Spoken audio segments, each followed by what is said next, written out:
ஓம் சக்தி பராசக்தி மகாசக்தி ஓம் இச்சா சக்தி கிரியா சக்தி ஞான சக்தி ஓம் சர்வமங்கள மாங்கல்யே சிவே சர்வார்த்த சாதகே சரண்யே திரியம்பிகே கௌரி நாராயணி நமோஸ்துதே.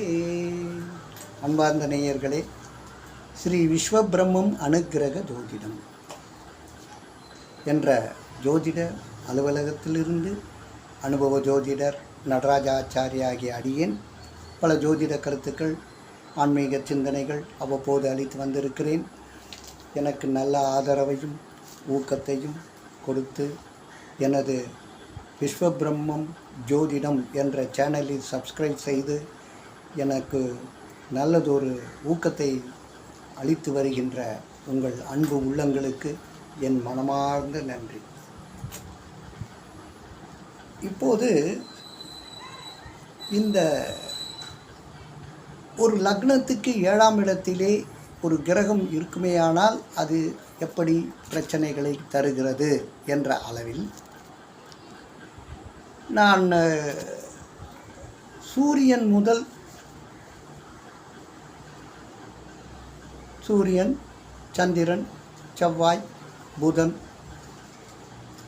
குரு, சுக்கிரன், சனி, இந்த 7 கிரகங்களை பற்றி, இதில் எந்தெந்த கிரகம் 7ஆம் இடத்திலே ஒரு லக்னத்துக்கு 7இலே அமர்ந்தால் என்ன மாதிரியான பிரச்சனைகளை நீங்கள் சந்திக்கிறீர்கள், சந்தித்து கொண்டு இருக்கிறீர்கள், இல்லை சந்திப்பீர்கள் என்ற அளவிலே அதை வெளியிட்டிருந்தேன்.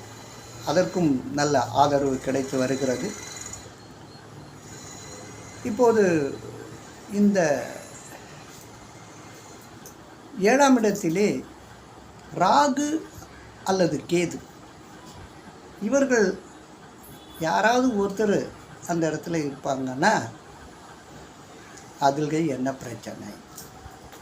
பொதுவாகவே ராகு கேதுனாலே நிழல் கிரகம், பாம்பு கிரகம்,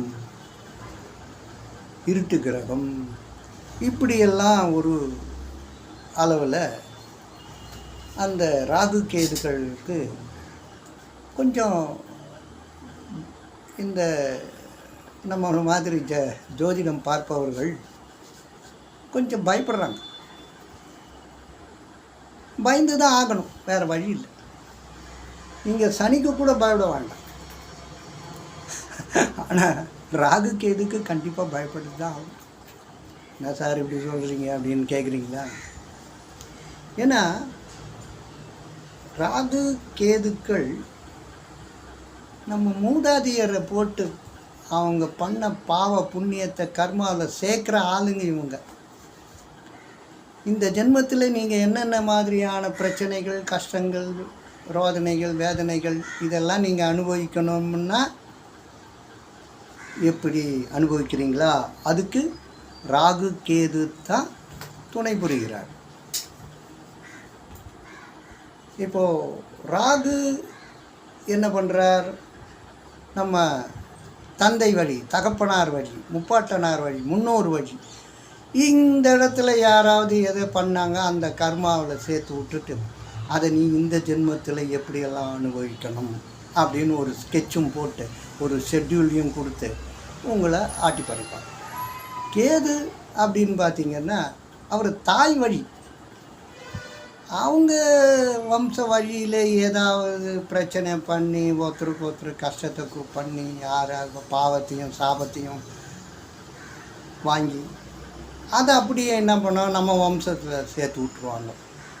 அது கேது என்ன செய்கிறாரு, அந்த வேலையை பார்த்து உங்களுக்கு எப்பப்பெல்லாம் பிரச்சனையை கொடுக்கணும் அப்படின்னு அவரும் அந்த கர்மாவை கழிப்பதற்கு துணை போவார். இப்படி ராகு கேதுக்கள் இப்படி தான் ஒரு வகையில் நமக்கு பிரச்சனைகளை கொடுத்து கொண்டு இருக்கு. இவங்க எப்படின்னு பார்த்தீங்கன்னா நேருக்கு நேராக இருப்பாங்க. இப்போ என்ன, அதாவது 180 டிகிரி கணக்கு. ராகுக்கு நேராக கேது, கேதுக்கு நேராக ராகு, அவ்வளோதான். இப்போ சமீப காலம் ஒரு ராகு கேதுகள் பயிற்சி நடைபெற்றது. இப்போ அவர் என்ன பண்ணார், கன்னி ராசியில் இருந்தவர் சிம்ம ராசிக்கு போயிட்டார். யார்? கேது. இந்த மீனம் ராசியிலே இருந்த ராகு கும்பராசிக்கு வந்துட்டார்.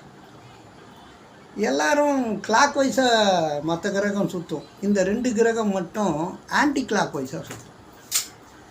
இப்படி ஒரு அமைப்பு தன்மை இந்த ராகு கேதுக்களுக்கு உண்டு. ஒரு இடத்துல இருந்து, ஒரு ராசியிலிருந்து இன்னொரு ராசிக்கு ஆன்டி கிளாக் வைஸாக வரணும்னா 1.5 வருடம். குருவுக்கு 1 வருடம், சனிக்கு 2.5 வருடம், ராகு கேதுக்கு 1.5 வருடம். அந்த 1.5 வருட காலத்திலே அவர்கள் எங்கெங்கே என்னென்ன பிரச்சனையை கொடுக்குறாருன்னு பாருங்க. இதில் இன்னொரு விஷயம் என்னென்னா, ராகுக்கு ஆட்சி வீடுகள் கிடையாது. ஆட்சியோ வீடு, இந்த வீடு எந்து அப்படின்னு சொல்கிற மாதிரி மற்ற கிரகங்கள் சொல்வது போல் ராகு கேதுகளுக்கு கிடையாது. அதே போல் அவர் எந்த வீட்டில் வந்து அமர்றாரோ அந்த வீட்டினுடைய பொறுப்பு இனிமேல் நான் தான் இன்சார்ஜ், நீ கொஞ்சம் ஓரமாக இருந்து பாரு. இப்போ நான் இன்சார்ஜ் எடுத்துட்டேன். இப்போது கும்பராசியிலே ராகு இருக்கிறார் என்றால் சனியினுடைய வீட்டில் அவர் வந்துட்டார். என்ன பண்ணுவார்? இப்போ வாக்கிய பஞ்சாங்கம் படி அவர் சனி இன்னும் பயிற்சி ஆகலை. அப்போது சனியும் ராகுவும் கும்பத்திலே அமர்ந்து கொண்டு, இப்போது குருவின் பார்வை, குரு பயிற்சியானதுனால குருவின் பார்வை 9ஆம் பார்வையாக குருவை பார்வையால் இந்த சனியும் ராகுவும் கொஞ்சம் அடக்கி தான் வாசிக்கிறாங்க. ஆனால் இது எவ்வளோ நாளைக்கு? அடுத்த குரு பயிற்சி வரைக்கும் தான். இதன் நடுவில் 2026 வாக்கிய பஞ்சாங்கம் படி அவர் மார்ச் மாதம் சனி ராகுவை விட்டு மீனத்துக்கு போயிடுவார். அப்போது குரு பெயர்ச்சி 2026 வரும்போது அவர் மீனத்தை விட்டு கடகத்துக்கு வந்து உச்சம் பெற்று அங்கிருந்து மீண்டும் சனியை பார்க்கக்கூடிய ஒரு வாய்ப்பு அமையும். அதனால் அதனுடைய பலன் வேறு விதம். ஏன்னா அப்போது சிம்ம ராசிக்கு அஷ்டம சனி, அது குரு பார்வை 1 வருட காலம் இருப்பதனால் அது நல்லது. மீன ராசிக்கு ஜென்மசனி, அடுத்து மேஷ ராசிக்கு பொங்கு சனி, ஆரம்ப சனி.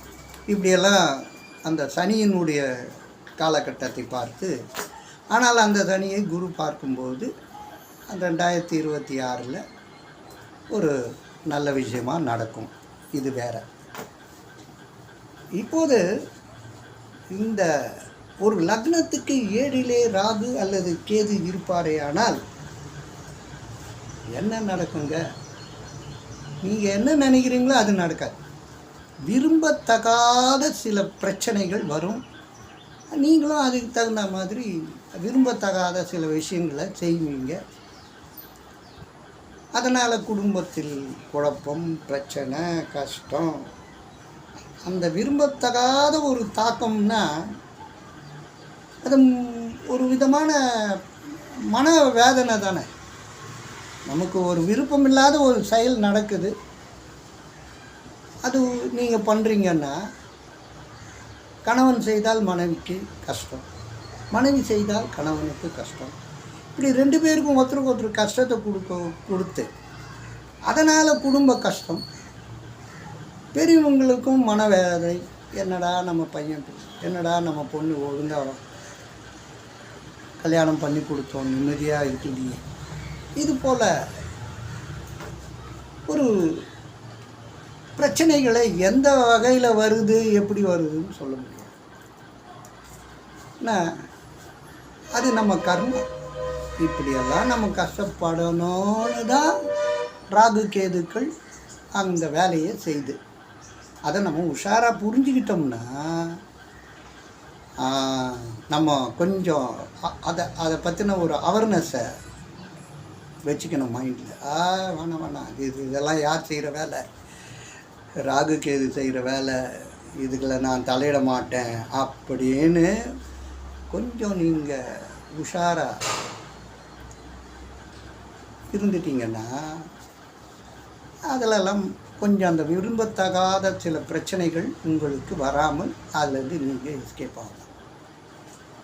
சரிங்க, இப்போ என்னங்க பண்ணுறது அப்படின்னா, நீங்கள் உங்கள் ஜாதகத்திலே ராகு கேது தோஷம் இருந்தால் நீங்கள் கல்யாணத்துக்கு முன்னாலே தோஷ நிவர்த்தியை பண்ணிக்கிட்டு திருமணம் செய்து கொண்டு இருந்தால் நல்லது. அப்படி பண்ணலைங்க, அது இல்லாமல் என் மனைவிக்கு இருக்குது எனக்கு இல்லை, இல்லை எனக்கு இருக்குது என் மனைவிக்கு இல்லை, இப்படி ராகு கேதுகள் தோஷம் ஒருத்தருக்கு இருந்து ஒருத்தருக்கு இல்லைன்னா கூட நீங்கள் திருமணம் ஆகிவிட்டது என்ற அளவில் இருந்தாலும் இப்போதும் நீங்கள் அந்த ராகு கேது தோஷ நிவர்த்தியை செய்து கொள்ளலாம். அது நீங்கள் காலாஸ்திரி போகணும், இல்லை திருநாகேஸ்வரம் போகணும், திருப்பாம்புரம் போகணும், அப்படிலாம் போகணும்னு நீங்கள் ஒன்றும் கஷ்டப்பட்டு அவ்வளோ தொலைவெலாம் போய் அதுக்கெல்லாம் இவ்வளோ செலவாகுதே அவ்வளோ செலவாகுதேன்னு கஷ்டப்பட வேண்டாம்.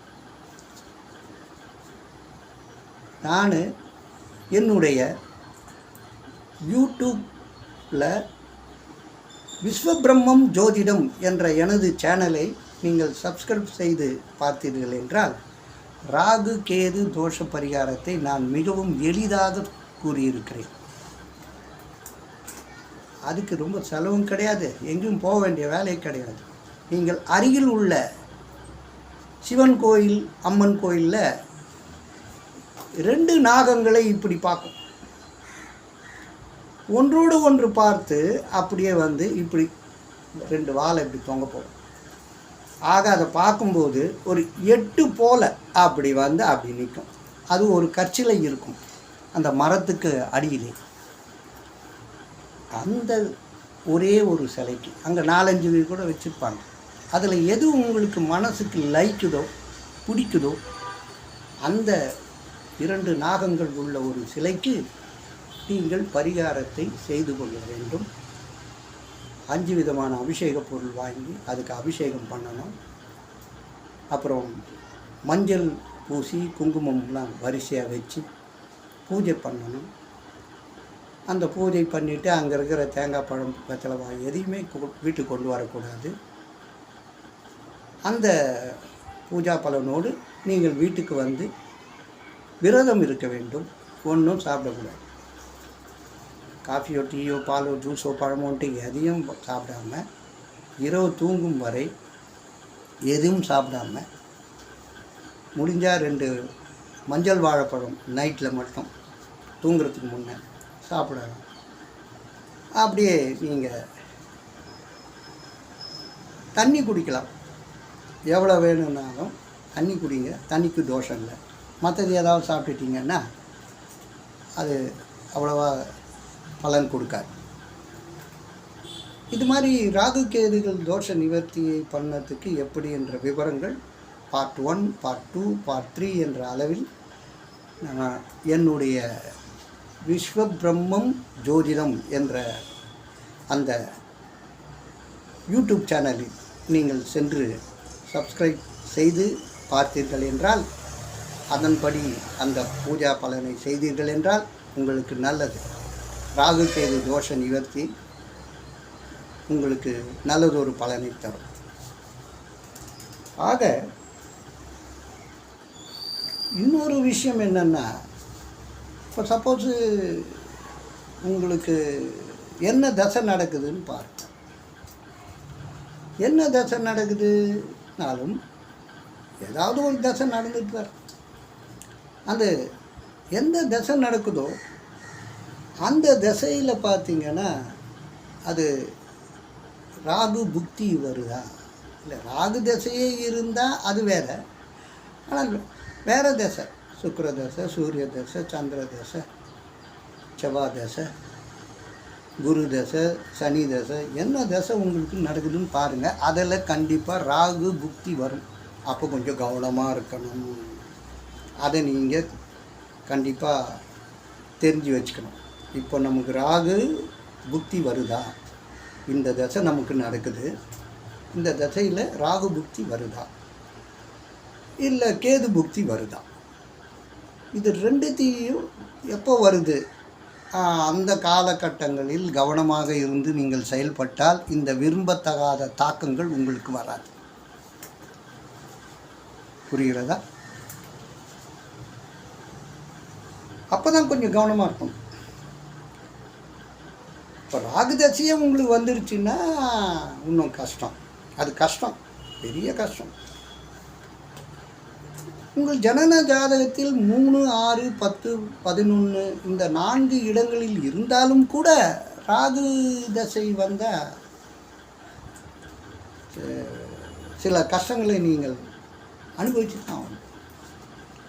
அது எப்படின்னு பார்த்தீங்கன்னா, ராகு தசையில் சுக்கிர புக்தி வரும் வரை பிரச்சனை இருக்கும். சுக்கிர புக்திக்கு அப்புறம் அந்த பிரச்சனைக்கு அதுவே ஒரு வழிகாட்டும். இப்படியும் உண்டு, பாதி பாதி. ராகுதசை 18 வருஷம்னா 9 வருஷம் முதல்ல ஆரம்பத்தில் உங்களுக்கு பிரச்சனை கொஞ்சம் கொடுக்க தான் செய்யும். ஆனால் சுக்கிரபுக்தி வந்துருச்சுன்னா படிப்படியாக நீங்கள் கொஞ்சம் சமாளிப்பீங்க. இந்த தசா வேறு வேறு தசையில் ராகு புக்தி வரும் காலம் எவ்வளவு நாள் அப்படின்னு பார்த்துங்க. அந்த தசையில் எத்தனை வருஷம், எத்தனை மாதம், எவ்வளவு நாளில் அது இருக்கும் அப்படின்ற கணக்கு ஒன்று இருக்குது. அதை நீங்கள் பார்த்துக்கிட்டு அது பிரகாரம் நீங்கள் கொஞ்சம் கவனமாக அந்த காலகட்டத்தில் ராகு புக்தியோ கேது புக்தியோ வரும் காலங்களில் உஷாராக இருக்கணும். எந்த ஒரு புதிய முயற்சியிலும் ஈடுபடக்கூடாது. ஐயா இருங்க, ஒரு வருஷம் போட்டோன்னா அப்புறம் பார்த்துக்கலாம் அப்படி. இப்போ சில பேர் வீடு கட்ட ஆரம்பிப்பாங்க. அவங்க தசை என்ன பார்த்திங்கன்னா நல்லா. ஆனால் அந்த ராகு புக்தியோ இல்லை அது கேது புக்தியோ இருக்கும் காலகட்டத்தில் அவங்க வீடு கட்டினாங்கன்னா பாதி தான் வீடு கட்டுவாங்க. இல்லை கடன் வாங்கிட்டீங்கன்னா அது திருப்பி கொடுக்க முடியாது. அது கஷ்டம் தானே. அதே போல் நீங்கள் அதே மாதிரி இந்த தசாபலன் பார்த்து யாரும் இப்போது திருமணம் பொண்ணு பிள்ளைக்கு பண்ணுறதில்ல. பெரியவங்களே அதை கோட்டை விட்டுறாங்க. பெற்றவர்களே அதை சரியாக கவனிப்பதில்லை. ஒருவர்